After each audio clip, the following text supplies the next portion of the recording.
Baik, sudah mulai. Terima kasih Pak Yopi. Teman-teman semua, hari ini kami mempresentasikan bahwa ini ternyata baterainya habis.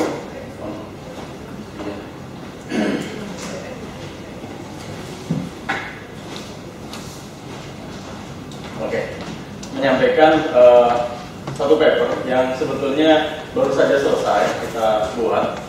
Ini jadi masih fresh dari open. Sebetulnya permintaan dari teman-teman di PKPN sudah cukup lama untuk mengakses apa sih dampak dari kenaikan biaya masuk. Jadi pada bulan Juli tahun 2015 ada kebijakan menaikkan biaya masuk dengan PMK Peraturan Menteri Keuangan nomor 132 PMK titik 010 2015 sampai apa tadi? Ada 1.151 pos tarif yang di-adjust, jadi tarif biaya masuknya dinaikkan. Nah, ini ternyata mendapatkan atensi dari banyak pihak, termasuk dunia internasional. Banyak artikel-artikel menulis merespon tentang itu. Nah, dalam diskusi di teman-teman di tim tarif akan berlanjut tidak hanya di consumer goods gitu, yang barang benar. Jadi waktu itu kondisinya tahun 2013, 2015 kan kita defisit neraca perdagangan, dan seterusnya, nanti Mas Anda yang akan presentasikan. Nah, masih ada rencana untuk barang non konsumer, jadi intermediate good dan barang kapital. Proposal sudah mulai masuk dan banyak, itu sekitar ada 1078 pos tarif juga. Nah, kita coba, karena saking banyaknya pos tarif, kita coba yang agak lama memang permintaan waktu itu, kita mencoba memapping dengan model kita, karena model kita ini CGI yang basisnya IO, yang kita paling detail itu 199 sektor. Jadi dari sekian ribu HS code kita coba mapping. Nah, setelah mapping kita bisa analisis. Nah, ini kira-kira, analisisnya baru selesai sekitar sebulan yang lalu. Nah, papernya baru respon baru. Ini Mas Anda yang akan mencoba menyajikan. Saya wah, oke. Nanti dia yang buat masalahnya, saya nggak pede kalau yang dibuat ini. Oke, ini backgroundnya. Jadi background singkatnya, kita trade balance itu selama ini selalu surplus. Tetapi mulai tahun 2012 itu kita defisit, dan ternyata defisitnya itu karena ekspor kita turun, impornya juga turun. Tetapi penurunan di ekspor lebih tajam. Kalau kita ingat tahun 2012 mulai ada masalah, misalnya harga komoditas yang mulai panjang. Sementara ekspor kita mayoritas adalah harga komoditas. Tetapi karena ada trade balance yang negatif, tentu ini memberikan indikasi macam-macam gitu ya. Nah, ini perlu diadres. Bagaimana instrumennya untuk mengadres? Nah, salah satunya adalah dengan cara memperlambat impor. Yang waktu itu memang disinyalir banyak impor barang konsumtif, yang itu mungkin sebagiannya adalah barang mewah. Kalau muncul di luaran barang mewah, tetapi sebetulnya ketika policy ini diambil cukup banyak. Tadi komponen-komponen ini ada peneliti PKPN nanti mau juga jadi Maya dan sangat familiar itu ada Mas Axel yang membidani. Nah, yang kedua, ini tadi latar belakangnya ya, ada defisit di trade balance, dan ini kondisi yang baru muncul setelah 50 tahun. Jadi ini satu fenomena yang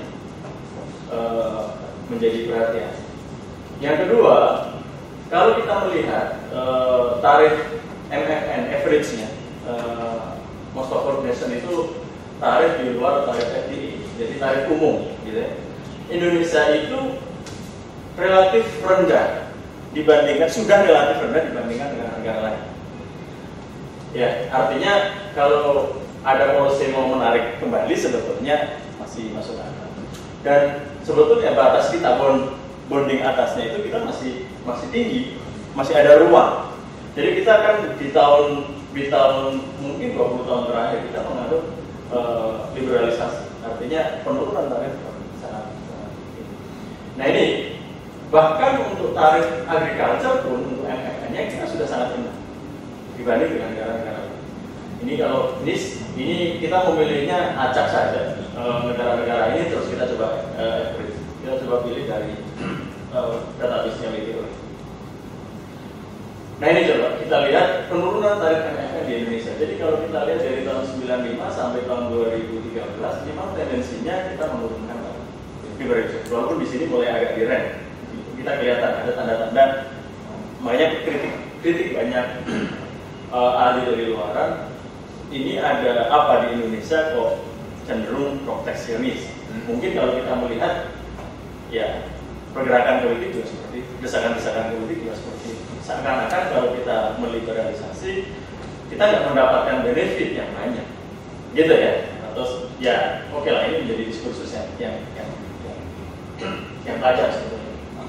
Baik, kira-kira dari background itu kita melihat ada defisit trade balance, terus ada depresiasi di mata uang kita karena kondisi-kondisi bukan hanya trade balance, sebetulnya neraca pembayarannya kita sudah lihat. Tapi selama ini memang sudah negatif kalau neraca pembayaran. Nah, yang trade balance itu yang lebih pada pemicu.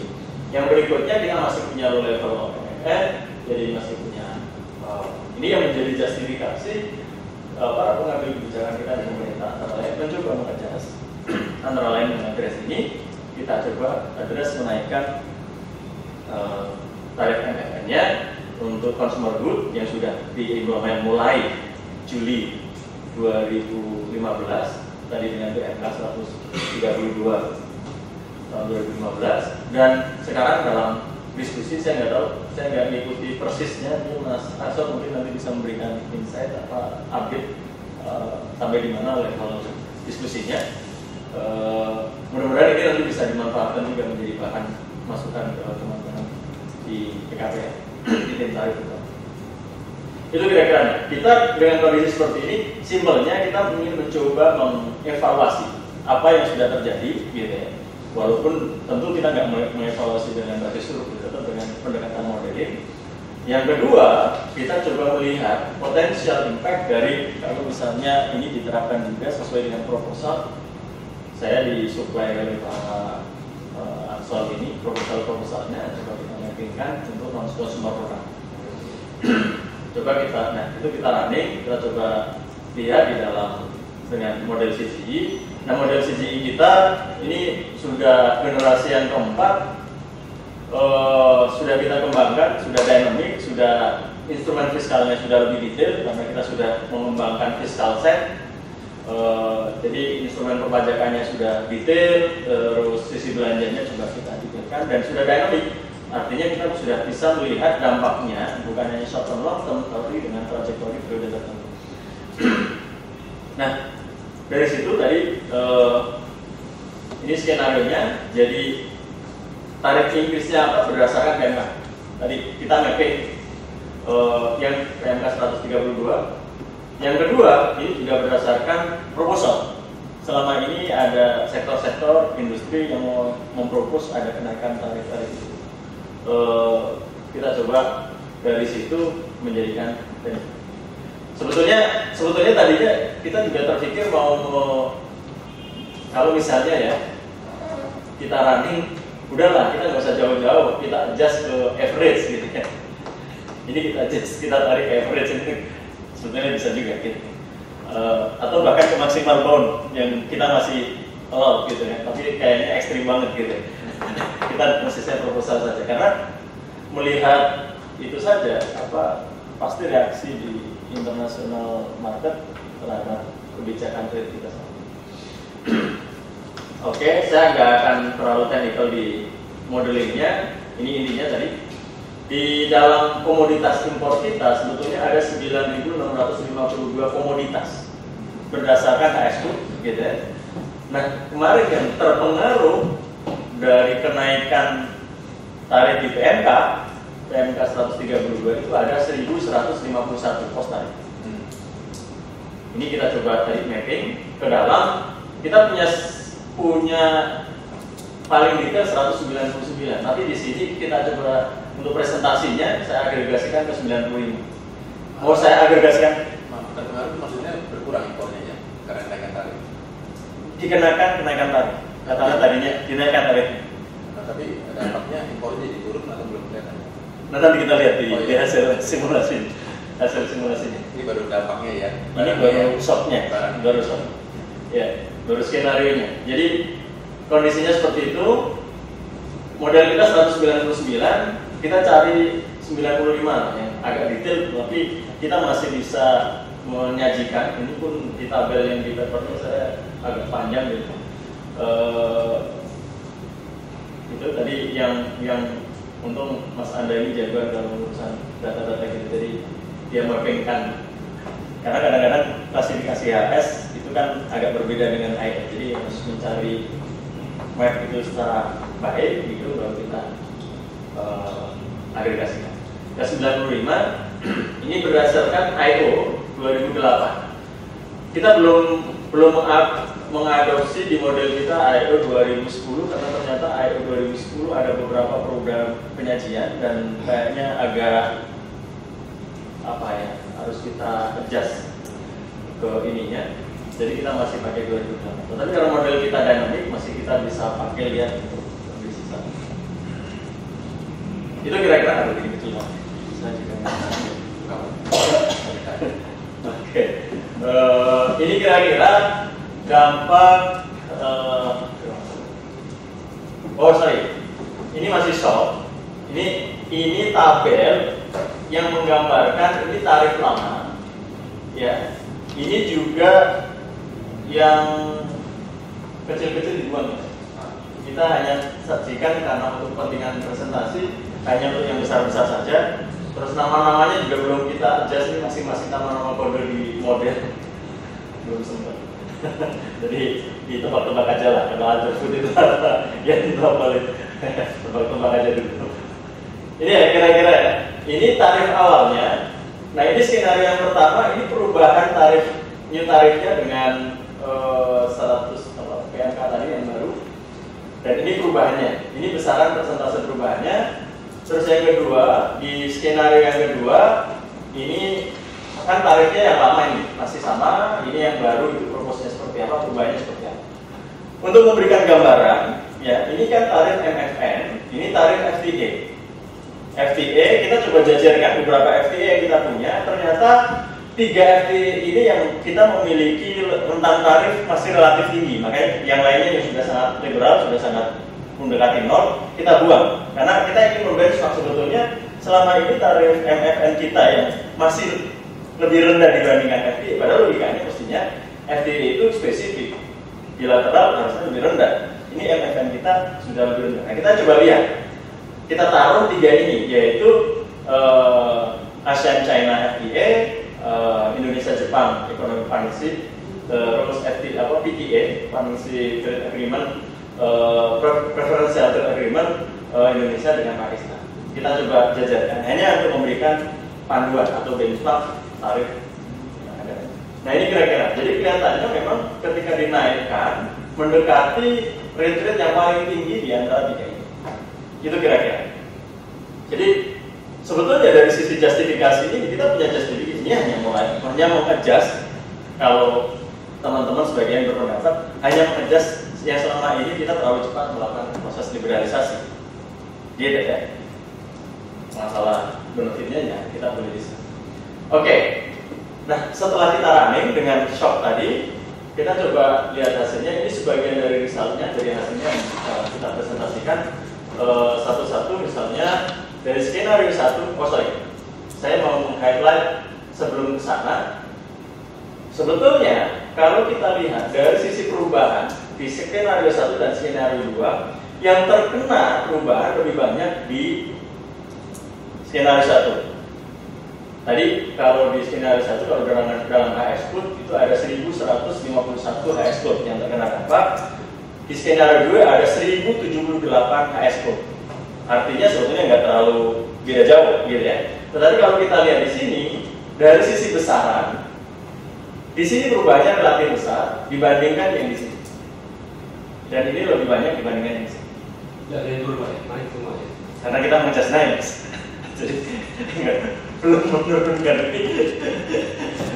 Maksudnya gitu Mas. Jadi menaikkan tadi Ya. Skenario itu bisa diulang tadi. Skenario 2 itu? Skenario 2 itu untuk barang-barang non konsumtif. Non konsumsi. Tahap 2. Oh, yang intermediate itu. Nah, intermediate itu.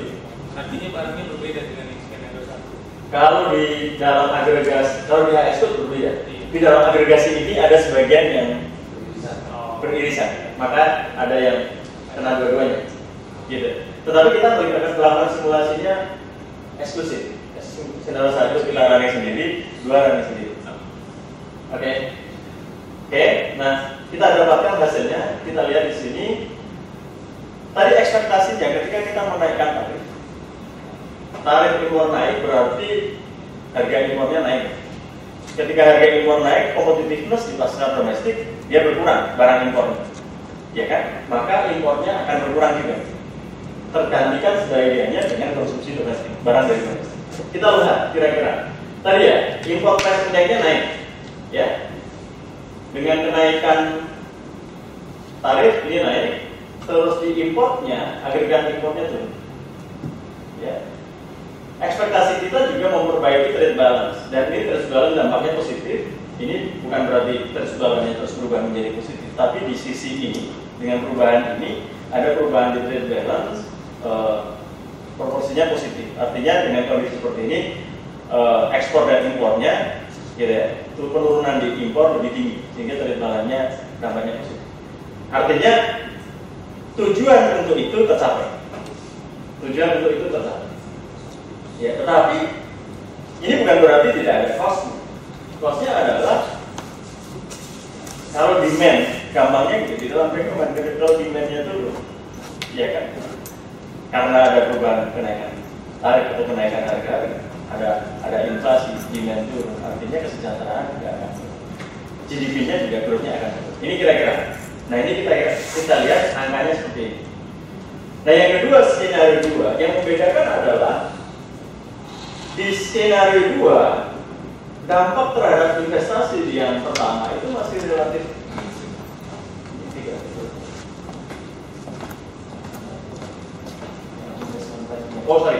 harganya naik gini. Barang-barang investasi yang digunakan untuk produksi gitu ya, karena tadi sebagiannya dari import naik, tapi kenaikan di yang skenario pertama tidak setinggi skenario yang kedua. Nah ini yang menjadi problem di barang investasi itu, dia kan tidak dikonsumtif hanya pengguna akhir, tetapi masuk ke dalam supply side ekonomi Indonesia, sehingga cost, kemampuan produksi, kapasitas produksi itu juga akan berkurang. Ini yang mengakibatkan pertumbuhan ekonominya berkurangnya jauh lebih banyak. Nah ini message-nya, saya kira di sini Mas Solihin, ketika kita mau mengenakan juga kenaikan tarif di barang-barang yang intermediate good atau barang-barang capital, kita harus berhati-hati. Silakan kalau misalnya mau dipilih tadi nggak apa-apa, kalau sektornya ini sebetulnya dia masih kompetitifnya masih tinggi atau masih bisa eksis, itu fine gitu kan. Artinya nggak terlalu terganggu. Tapi dari assessment kami tadi, karena dia channelnya bukan hanya di final demand, di konsumsi akhir, dia juga masuk ke dalam supply side gitu. Bukan hanya di supply side, di proses produksi, harga reproduksi menjadi makin naik, kapasitas produksi untuk melakukan investasi menjadi lebih mahal gitu.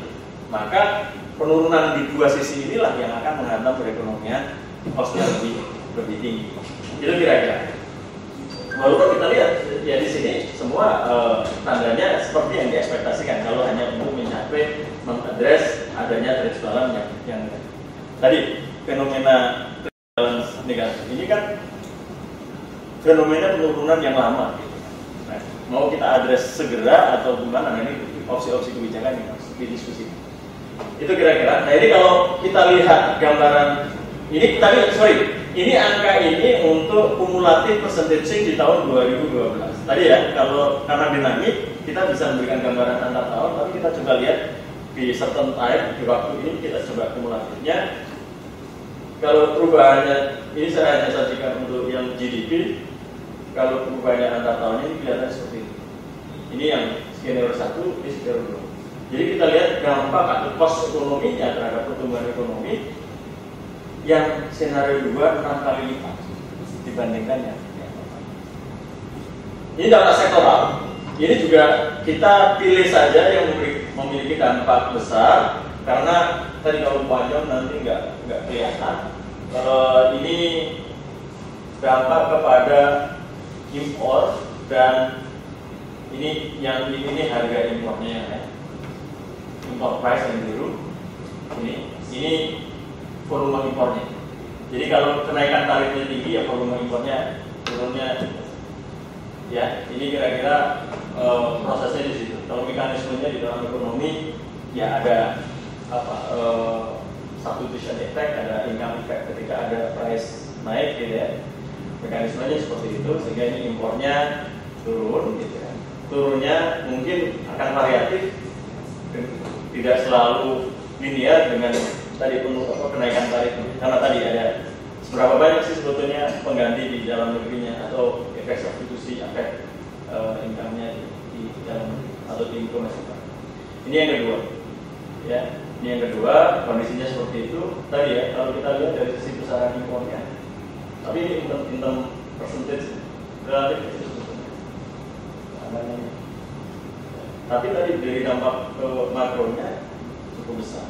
Itu kira-kira message-nya. Terus yang berikutnya ini ke output. Jadi ketika impornya tadi ini ke output industri di dalam negeri. Sektoralnya seperti ini. Kita lihat yang di sini ini yang negatif gampangnya ya, yang memberikan dampak output negatif ini relatif sedikit dan angkanya kecil-kecil. Yang final good. Yang di sini kita lihat dampaknya positif relatif besar. Ini menunjukkan bahwa sebetulnya sektor yang ini bagus nih. Karena terjadi proses substitusi ke domestik produk gitu. Oke lah kita nggak pakai impor kan. Di domestik produknya berkembang dengan baik itu artinya bergerak dengan baik. Tapi untuk yang ini tidak. Ya, ini tidak. Oh maaf, jadi ada proses import substitution-nya. Ya. Oh, oke. Ini import substitution. Itu kira-kira ya. Nah, yang di sini karena tadi Pak barang-barang intermediate good dan barang kapital ini di sininya sedikit Pak. Yang banyak justru penurunan di output. Itu kira-kira message yang diberikan di sini. Oke, saya sampai kepada misalnya ke ini dampak ke rumah tangga karena di model kita sudah ada 200 rumah tangga 100 kota 100 desa berdasarkan distribusi pendapatan. Common sense saja sebetulnya bisa diterima. Barang impor itu siapa penikmatnya? Kan gitu kan. Kebanyakan tentu masyarakat perkotaan. Urban lebih expose terhadap barang-barang impor dibandingkan konsumsinya ya daripada masyarakat di desa. Maka dampak penurunan di urban jauh lebih lebih tinggi, lebih tajam. Terus yang bawah ini urban. Ini yang kesini makin kaya, masyarakat makin kaya. Yang di sini. Terus sekali lagi barang impor juga banyak dikonsumsi oleh masyarakat. Termasuk yang selama ini jadi berita di 2015 kan barang-barang mewah. Waktu itu kan jadi berita ya, di bahwa penggunaan ini menaikkan biaya masuk. Kalau kita detailkan mungkin yang kenaikannya tinggi juga yang termasuk barang-barang seperti ya barang-barang konsumtif dengan harga tinggi. Nah ini kan maka yang kena hit paling besar adalah untuk masyarakat yang kelompok kaya. Itu kira-kira. Nah, bagaimana dampaknya kepada APBN terhadap fiskal kita? Menaikkan tarif tentu ada tambahan penerimaan dari tarif. Nah ini ada 2 triliun untuk simulasi skenario yang pertama. Ya, tetapi VAT luxury sales tax turun. Ya, tadi karena penjualan di barang-barang itu turun. Ya, maka penerimaan pajaknya akan turun. Oke. Ini yang ekspor tax, ini indirect tadi karena ekspor kita juga melemah dalam posisi kebijakan itu maka tidak ada. Nah, ketika skenario 2 yang menarik adalah terjadi kenaikan di sini ya di import tarif revenue-nya, tetapi corporate income tax dan personal income tax juga negatif. Yeah. Nah ini tadi kalau di skenario pertama hanya di final good, konsumsi saja, maka gampangnya rumah tangga tidak terpengaruh penghasilannya. Dia hanya tadinya menjual atau membeli, sekarang opsi membelinya menjadi lebih sedikit, maka dia mengurangi konsumsi. Tetapi kalau di sini karena tadi berpengaruh kepada sektor industri supply side, gitu ya, akhirnya ada penurunan output, dia harus mengurangi jumlah tenaga kerjanya. Maka secara agregat, sebagian orang kehilangan penghasilannya. Secara agregat, disposable income-nya menurun. Sehingga potensi pajak penghasilan dari rumah tangga juga turun. Tadi, perusahaan atau industri juga, karena output-nya berkurang, maka dia kemampuan menghasilkan lapangan juga. Ini kira-kira indikasi yang kita dapatkan. Sorry. Ada di sekarang di tahun 2002 atau normal atau artinya konstan? Ya, kalau di dalam model CGI kami itu kita gini, untuk mencapai angka ke situ, ini kan database-nya 2008. Kita running dulu baseline dengan indikator-indikator baseline. Ya, misalnya ya, average pertumbuhan ekonomi selama ini dari 2008 ke 2015 kita sudah punya datanya, kita coba masukkan, terus di-average-kan ke depan. Misalnya growth-nya, inflation-nya, dan maka kita punya kondisi baseline sepanjang tahun, gitu ya. Angka-angka baseline sepanjang tahun. Nah, kita lalu shock kejadian di tahun 2015, ini dua-duanya shocknya di 2015. Yang skenario 2 2015-2016. Yang skenario itu 2016 karena ekspektasi kita di 2016. Jadi yang skenario 1 di 2015, skenario 2 2016. Kita shock ada perubahan itu, maka tadi kena shock itu kan kita running lagi, kita dapat angka-angka shock. Nah, dari baseline dan angka hasil shock kita ada perubahan, persentase perubahan. Nah ini karena untuk mempresentasikan kalau tiap tahun angkanya banyak susah, ini kita coba kumulatifnya jadi paling belakang. Angka perubahannya itu kita kumulatifkan. Ini angkanya. Jadi yearly-nya mungkin bisa berbeda-beda. Tidak langsung di average bagi 6 gitu ya. Sorry. 2022 ke 2016. 7 tahun. Gitu. Ini 2012 ya. Nah, ya. Ini kumulatif. Jadi apa itu? Nominalnya tulisannya. Ya, ini nominal. Ini sudah kita convert ke nominal. Ini dalam ini bukan percentage. Sorry. Ini penjelasan kumulatif persentasenya masih ngikut yang atas, padahal sudah dari rupiah million. Mohon maaf, Mas ini. Jadi kitanya nggak sadar berbuat salah. Oke, baik. Ini slide terakhir. Kira-kira apa yang kita dapatkan dari simulasi tadi, dari kebijakan tadi? Kedua skenario menggunakan instrumen yang sama, yaitu menaikkan tarif impor. Ya, tapi targetnya berbeda. Yang satu barang konsumtif, yang satunya lagi barang intermediate, barang bagiannya barang modal. Ya, ini kalau di tahapan-tahapan yang ada di pintar datanya begitu.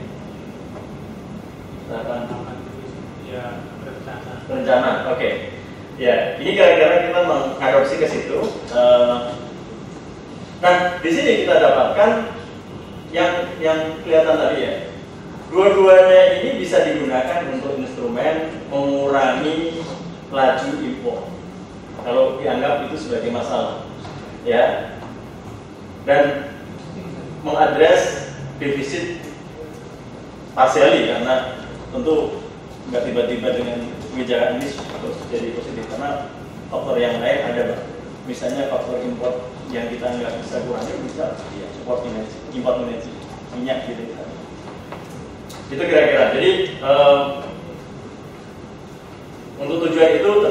Tetapi yang harus diingat, setiap pengenaan pajak pada umumnya, ini pajak internasional pada hakikatnya dia mendistort perekonomian, ada cost-nya. Ini cost-nya adalah di pertumbuhan ekonominya misalnya tadi terjadi pelanggaran. Dan yang lebih harus menjadi perhatian kita harus berhati-hati. Tadi kalau misalnya consumer good, apalagi barang mewah, mungkin rasionalisasi kita gampang. Tetapi kalau misalnya dia barang modal atau intermediate good yang digunakan untuk industri kita, dan industri kita industri apa dulu gitu kan? Tadi Mas Arsul, kalau industri ini sih fine lah gitu kan. Misalnya, kita nggak jadi soal. Nah, masing-masing industri tentu ada karakter. Nah ini tadi memberikan cost yang lebih besar, maka disitulah kita harus berhati-hati. Mungkin itu kira-kira message yang kita deliver dari paper ini. Nah yang terakhir, karena dari menulis ini saya coba melakukan proses literatur review, ternyata literatur review itu banyak sekali. Misalnya ini Bang Acok gitu ya, itu juga sudah menulis misalnya non-tarif barrier, judulnya good policy in the bad time atau bad policy in the bad time. Saya lupa detailnya gitu. Disupport oleh Law Institute. Itu antara lain memberikan kritikan yang tajam terhadap tendensi proteksionisme kita. Terus yang lain lagi, ini Everest itu juga menyajikan report tahunan Global Trade Alert gitu. Dan Indonesia masuk kepada negara-negara yang level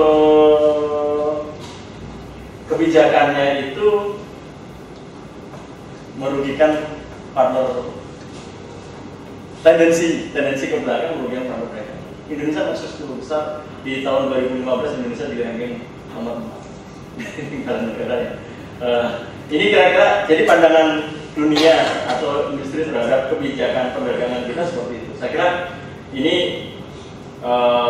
message-nya, dan yang lain sebetulnya kalau kita coba masukkan ada arus baru yang lain, misalnya TPP. Kalau kita mau masuk TPP, ini kan sebenarnya proses liberalisasi. Ini kayaknya kita dalam posisi lagi galau, kita sebetulnya mau ikut atau enggak, atau kita mau maju dengan proses liberalisasi atau stop proses liberalisasinya. Ini yang saya kira kita dalam kondisi seperti itu, dan ini mudah-mudahan bisa menjadikan masukan walaupun mungkin hanya mengadres isu sederhana. Saya kira itu, Mas Adam mau cukup Pak Yopi, monggo kalau Mas Adam. Terima kasih Pak Aden Amir dan Pak Anil Jono. Untuk selanjutnya saya serahkan kepada Flor kalau ada pertanyaan atau apa. Terima kasih. Tolong sebut nama dan organisasi Pak. Terima kasih Pak Yopi, saya Edi, peneliti KKPN Pak. Mungkin mohon penegasan aja terkait dengan tadi simulasi di model ini. Apakah dalam model ini karena kita tadi concern dengan tarif MFN ya, apakah penerapan tarif MFN itu diterapkan hanya terhadap negara semua negara atau negara FTA dikecualikan, karena itu signifikan pengaruhnya. Karena kita tahu bahwa negara-negara mitra dagang terbesar kita justru sudah punya FTA dengan Indonesia. Itu satu. Terus yang kedua, untuk yang skenario 1 kita sudah tahu karena sudah ada PMK-nya, tarifnya naiknya berapa persen kita sudah tahu. Nah untuk yang skenario yang kedua ini, besaran kenaikannya itu apakah menggunakan angka yang diusulkan oleh Kementerian Teknis atau ada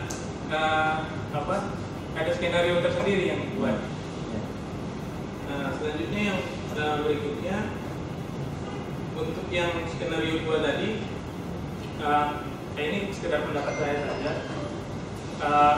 Kalau tarif bea masuk untuk intermediate goods dinaikkan, dalam jangka panjang kemungkinan akan ada proses di mana dunia usaha juga akan melakukan penyesuaian dengan cara mencari substitusi barang input yang tadinya berasal dari impor menjadi barang yang diproduksi di dalam negeri, atau justru mereka mengubah supply chain-nya secara keseluruhan. Nah, apakah itu juga diperhitungkan dalam model ini? Itu aja. Terima kasih. Masih apa dijawab satu atau dikumpulkan pertanyaan? Mungkin sekali lagi. Mengumpulkan ya? Oh ya baik, silakan tolong nama dan masih. Nama saya Muhammad Tias dari PKPM. Kebetulan kami adalah staf yang melakukan kegiatan untuk kenaikan tarif BPJS.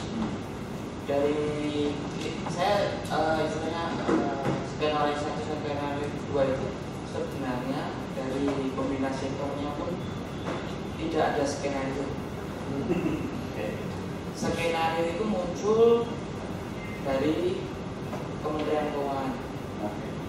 Skenario itu muncul Kementerian Keuangan dikarenakan begitu banyaknya usulan dari pembina sektor, sehingga kita mengambil konsep akan lebih baik ketika kita munculkan istilah konsumsi good sama intermediate good. Jadi itu adalah konsep kita, konsep Kementerian Keuangan, sehingga apabila kegiatan itu tarif berikutnya tidak dilaksanakan, pembina sektor dengan keinginannya meminta agar tarif biaya masuk dikembalikan seperti semula. Jadi untuk pelaksanaan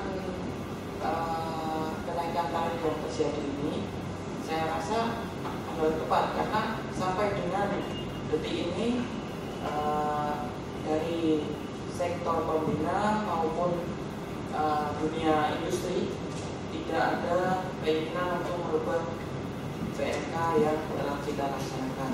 Kemudian di samping itu karena permintaan dari pembina sektor itu bukan berskenario istilahnya, sehingga karena itu melihatnya dari harmonisasi dari tarif antara tarif konsumsi dan tarif intermediate good, seharusnya kita mengkaji lebih lanjut apakah yang kita anggap itu intermediate good itu patut untuk dinaikkan kembali.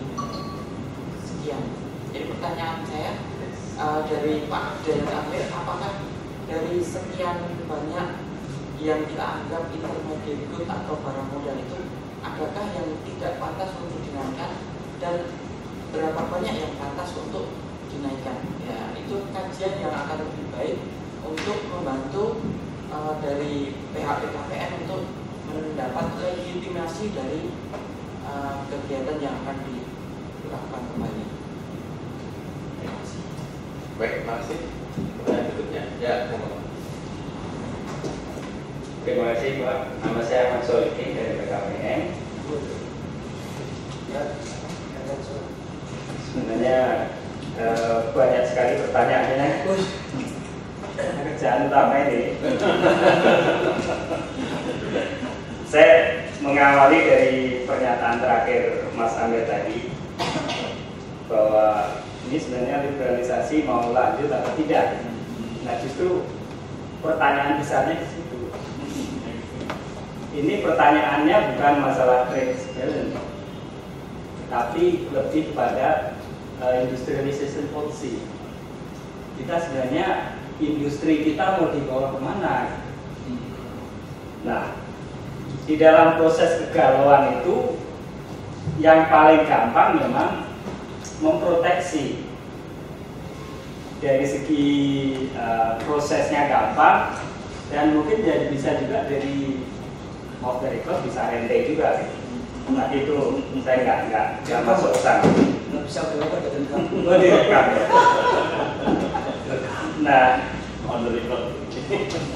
oleh karena itu tadi kalau lihat hasilnya seperti itu ya, dan kita sebenarnya udah paham gitu.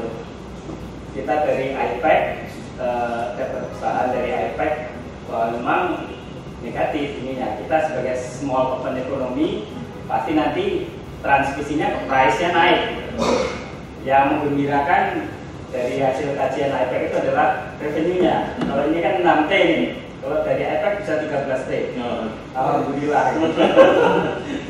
Tapi yang lain-lain negatif. Bukan hanya kalau ini mereka melihatnya juga dari global value chain. Ada kalau lihat referensinya ada juga nih global value chain. Kemudian jadi banyak jadi nggak struktur ya. Nah, saya tadi sama pertanyaan dengan Mas Edi, apakah itu FTA-nya, tarif FTA tadi kan dicantumkan, apakah mempertimbangkan pelarian atau substitusi antara MFN dan FTA? Kemudian memperjelas juga pertanyaan Mas Tias tadi, sebenarnya kita dapat dari IPEC, dari Mas Amir ini global ya, makronya seperti apa. Kita juga sudah dapat data per sektor dari perindustrian, meskipun sebagian tidak lengkap. Nah, tetapi real policy makingnya adalah per HS. HS mana yang bisa dinaikkan, HS mana yang tidak bisa dinaikkan. Nah, itu yang kita agak puyeng gitu. Kita secara makro ngerti gitu. Tapi ketika ditranslatekan ke nomor HS, itu yang kita agak kesulitan. Berapa ribu HS mas? Mungkin bisa sampai 9.600. Jadi yang ini sekitar 1000-an. 1008. muda tuh. Ada di Itu selesai. Terus bagian begitu. Nah, kita jadi pertanyaannya itu ya. Nanti kalau komentar nanti aja lah. Nah, sehingga kita fokusnya sebenarnya bukan argumennya, bukan lagi apa ya, tapi kita lebih ke kita meyakinkan ke bos kita dengan harmonisasi sebenarnya. Kita bisa masuknya di situ dengan melihat kondisi makronya yang data-data hasil analisisnya seperti itu. Kita masuknya dengan harmonisasi. Yang pertama, kita dengan harmonisasi itu kita bisa per KS dan juga bisa support, ada yang naik, bisa ditolak dan bisa diterima. Nah, pertanyaan saya kemudian adalah apakah yang hasil ini tadi ada sektor-sektor itu ya, apakah kita bisa katakanlah melihatnya shocknya itu tidak per paket full, tetapi bisa di katakanlah per sektor. Sektor ini yes, sektor ini no. Itu mungkin lebih kurang itu. Bentar. Baik, terima kasih. Masih ada lagi. Baik, silakan Pak Jana, terima kasih. Ini model. Oh iya. Yang sudah kasih Mas Ada dulu. Karena pertanyaan teknis ini sebenarnya mengenai MFN ini sebenarnya dari awal masih guru saya sebenarnya. Jadi yang bertanya sebenarnya saya bertanya dari awal ya. Ini sebenarnya gimana sih pandangan dia masuk terhadap MFN ini? Dari awal MFN ini apa? FTA ini apa? Saya juga baru dari Mas Edi. Nah, Sama saya juga. waktu itu MFN ini berapa persen sih? Pertanyaan saya berapa persen dari seluruh total ekspor total impor Indonesia? Mas Edi waktu itu bilang sekitar 34 atau 38% kalau nggak salah dari total impor Indonesia. Nah, proporsi inilah yang kami gunakan untuk melakukan stimulasi kebijakan. Jadi tidak semua impor yang kita kenakan untuk sektor spesifik, komoditas spesifik. Jadi kita presentasikan dengan tadi total dari seluruh impor yang berasal dari tarif MFN. Itu pun ini menjadi salah satu kelemahan penelitian ini, di mana kita cuma punya data impor per masing-masing kode HS, tapi kita nggak punya data-data impor per kode HS per negara. Misalkan yang pernah saya lihat tuh kode impor untuk Boeing, ekor kuda aja diimpor kan, itu dari negara mana, jumlahnya berapa. Jadi cuma ada jumlahnya berapa, tapi tidak ada ini dari negara mana. Jadi itu limitasinya di situ. Jadi sehingga kita proporsikan dari seluruh total impor ini yang MFN sekitar 34 atau 38%, lupa besar kita kan. Kemudian yang kedua mengenai besaran kenaikan skenario di 2 itu dari mana? Ini dari inflasi konsultan waktu itu Mas Amir ya, dari Excel ya Mas ya.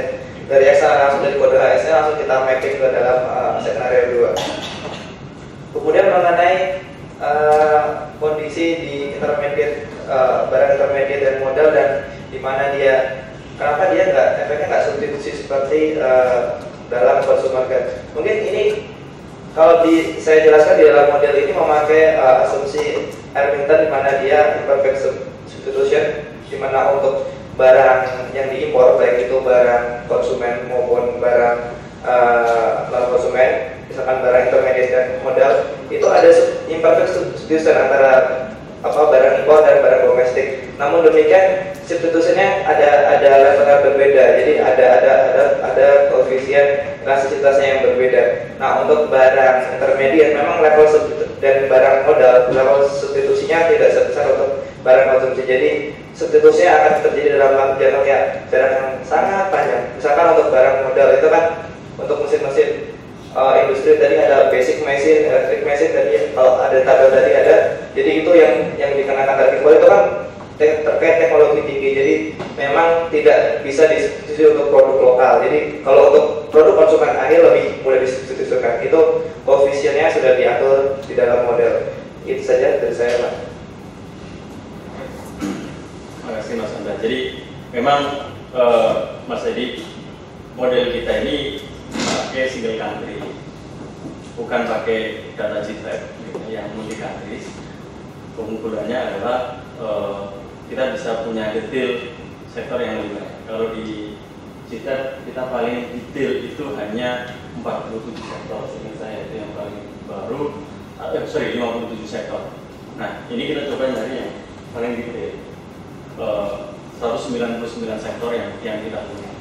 Terus tadi mencoba untuk mengadres bahwa kita paham bahwa dampak ini kan ada tarif FTP, ada MFN. Yang kita kurangi, yang kita naikkan kan MFN. Sementara trade itu dipengaruhi oleh dua. Maka tadi kita coba proporsikan, walaupun ini yang pendekatan, tapi kita coba biar tidak terlalu dampaknya terlalu besar, overestimate kalau kita kenakan semuanya. Nah ini tadi pendekatannya pakai proporsi. Nah proporsinya juga proporsi sederhana karena kita nggak bisa lakukan selesai. Itu kira-kira. Jadi tadi yang barang modal sama lah dengan Mas Anda. Logikanya kalau final good sebetulnya substitusinya lebih banyak. Nah ini yang menurut saya tadi yang tantangan terakhir Pak Ansor itu, saya kira di level policy kita harus ngomong di level detail, di level HS, ya kan? Nah ini sebetulnya kita bisa lakukan. HS kita agregasi ke IO, ya kan? Kita running, kita tahu dampaknya. Begitu kita mau membalikan ke HS, ya kita lihat secara detail di IO-nya. Misalnya satu komoditas di IO itu adalah terdiri sebetulnya 5 HS. Nah dari situ kita coba, kalau di IO itu dampaknya besar, 5 HS itu kita lihat proporsinya atau besarannya, terus karakternya. Karena di 5 HS itu tentu karakternya mungkin berbeda-beda. Ini justru ruangnya. Karena tadi dari sisi modeling tentu kita punya hambatan yang sangat besar. Kalau kita mau ditransmisikan langsung, kita bisa juga bikin mapping, tapi akhirnya approach juga. Nah ini yang sampai di situ kita masih bisa sajikan. Nanti kalau mau di level dikembalikan ke HS, katakanlah tadi yang dampaknya paling besar apa satu kita pick gitu ya. Kita kembalikan kemarin ketika kita mapping mengagregasikan ini kontennya HS-nya apa saja, karakter HS-nya apa saja, existing tarif HS-nya apa saja. Kita bisa berapa saja, kita bisa lihat. Itu inilah namanya. Karena you kasih 1000-an HS gitu. Kalau hanya beberapa, oke. Karena 1000-an kita coba mapping ya, untuk Mas Anda ini termasuk yang tahan dengan kacamata tebal gitu. Dia berada di mencari karena masing-masing itu harus di-matchkan dulu.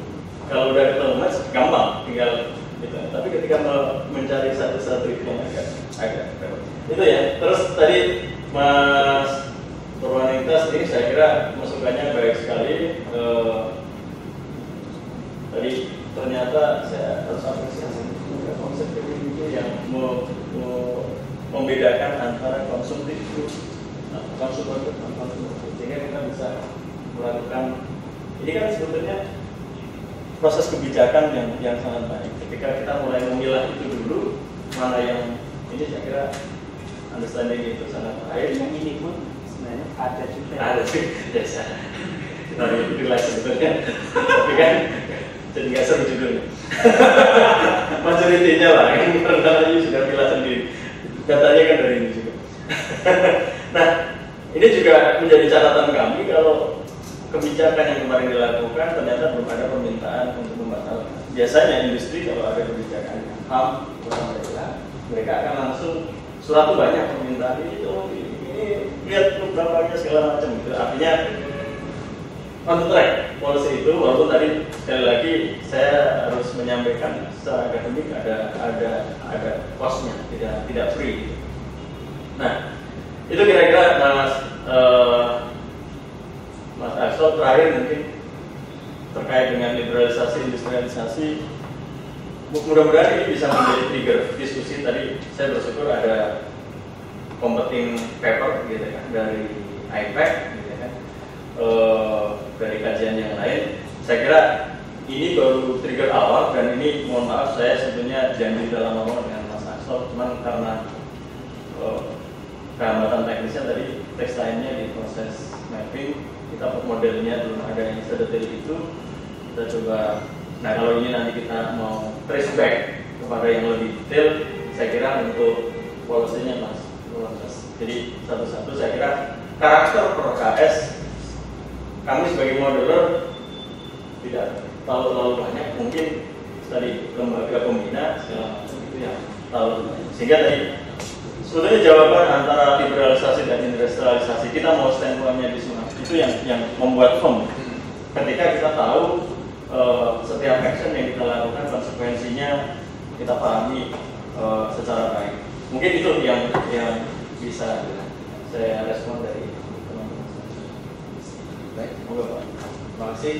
Saya ingin sedikit menanggapi saja, tapi bukan pertanyaan, tanggapan saja. Kita ini kan orang time series, saya orang time series. Dan saya juga melihat fenomena depresiasi nilai tukar kok ekspornya malah turun. Berteori kan Mas Chandler tuh rupiah depresiasi ekspornya harus naik. Jadi ekspor itu kita bedah per harmonized system. Ternyata begitu dibedah sampai beberapa digit itu ternyata tidak semuanya ekspornya turun, ada yang naik.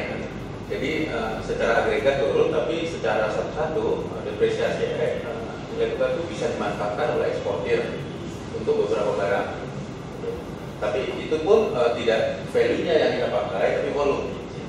Jadi value itu dibagi dengan harganya dikaitkan ulang, bikin indeks dengan besar, keluar volumenya ini lalu kita bedah di harmonized system, ada beberapa poin yang ini naik, ternyata ini naik. Itu yang pertama. Terus jadi kelihatan depresiasi nilai tukar itu bisa dimanfaatkan untuk beberapa barang tertentu. Misalnya makanan kaleng atau apa ya, tergantung harmonized systemnya. Yang kedua, yang penting buat orang time series itu lag-nya. Kan nggak mungkin kita sudah tanda tangan kontrak, barang sudah dikirim terus nggak jadi kan? Itu kalau sudah terlanjur tanda tangan kontrak, barang sudah dikirim, uang belum sampai pun, yang FOB itu sudah dihitung kan? Untuk BPS, BPI belum dihitung karena uangnya belum ada kan? Nah, lalu kalau ada peraturan baru, misalnya tadi volume ekspor untuk harmonisasi barang ini itu dikenakan sesuatu misalnya, kan orang harus membuat kontrak baru lah. Itu kan nggak gitu juga kan? Bisa bulanan itu, tergantung birokrasinya. Jadi buat cancer itu ada lag-nya biasanya. Bisa seminggu, 2 minggu, 1 bulan, 6 bulan. Nah ini mungkin perbedaan kita dengan orang cross section itu ya. Di sini memang nggak kelihatan apakah dalam volume atau value, lalu apakah ada lag-nya apa enggak. Itu tanggapan saya gitu. Saya kira iya Pak Yogi. Jadi memang itu yang saya kira masing-masing item itu yang harus di breakdown. Karena ini kan sering muncul pertanyaannya ketika kita melakukan ini apa sih dampak kepada sektor? Ukurannya gampang, kalau sektornya nggak protes berarti dampaknya nggak berbahaya kan kira-kira begitu ya. Kita lihat kalau impor barang itu ternyata menurun berarti ini bergerak gitu. Tetapi dampak ke makronya seperti apa? Ini yang kadang-kadang ini jembatan, ini di level itu. Nah nanti ketika mau mendetailkan lagi saya kira diskusi-diskusi tentang tadi ya saya sampaikan teman-teman di sektor, teman-teman di BKPN, harus sampai ke apalagi di instansi pembinaan. Itu mungkin yang saya tentu dalam proses tadi tidak berkesempatan untuk melihat ke detail-detail. Kalau melihat detail-detail itu makin lama nggak selesai. Mending enaknya makro-makro gitu. Makro salah dikit nggak ada yang protes. Kita salah satu aja protes lah. Salah satu angka. Itu gimana? Terima kasih, silakan. Ada lagi? Ya, Pak. Saya mohon penjelasan, misalnya tadi dalam simulasi saya awam dan kenaikan harga impor itu bisa kontraproduktif pertumbuhan ekonomi ya, ekonomi menurun. Nah itu kalau dari sisi kebijakan apakah ada langkah-langkah yang ditawarkan untuk mengkompensasi penurunan pertumbuhan ekonomi dan penurunan tarif dari sisi memang BPN kita meningkat? Apakah ditawarkan juga sisi bagaimana pemanfaatan dari peningkatan pendapatan itu dialokasi untuk apa sehingga bisa mengkompensasi penurunannya lagi? Ya, langsung ini. Ini sebetulnya yang disampaikan Mas Zeno itu mix policy ya, mestinya lebih lengkapnya begitu. Jadi tadi kan kita ada potensi pendapatan. Saya belum menyampaikan kalau misalnya kita anggap bahwa APBN kita tidak balance gitu ya. Ada penerimaan itu dikembalikan. Ini belum dengan kondisi mix policy ya, atau apa yang complementary policy yang diperlukan. Jadi belum, jadi baru standalone eksklusif kenaikan tarif. Itu Mas. Masih. Silakan. Kalau tidak ada lagi, jadi pertama-tama saya sampaikan terima kasih kepada Pak Ferry Irawan dan Bu Adel, Pak Hidayat Amir dan Saudara Anda Nugroho. Mari kita berikan tepuk tangan. Luar biasa. Terima kasih. Tolong Bu Adel sampaikan ke Pak Ferry, tepuk tangannya ketinggalan. Kalau dibawain Pak Ferry nanti ya. Sekali lagi saya sampaikan dari sisi kami di depan ini, saya diminta mewakili Pak Parjono. Pertama-tama sekali lagi saya sampaikan permintaan Pak Parjono. Lalu saya sebagai moderator tidak akan menyimpulkan apapun. Namun persepsi saya adalah kedua paper ini sangat menarik dan sangat bagus. Kalau cuma dipajang kan sayang, sebaiknya dipublish. Dipublish baik dalam jurnal maupun bunga rapai. Itu saran kami. Dan tentu masukan yang disampaikan oleh Bapak Ibu itu tadi bukan maksudnya mengkritisi paper kan. Jadi Pak Ferry Pak Ferry, Bu Adel, Pak Hidayat Amir, Pak Anda itu menerima itu sebagai masukan untuk supaya paper lebih bagus lagi, bukan mencari kekurangannya ya, tapi menambah paper yang bagus supaya makin bagus lagi. Jadi terima kasih banyak atas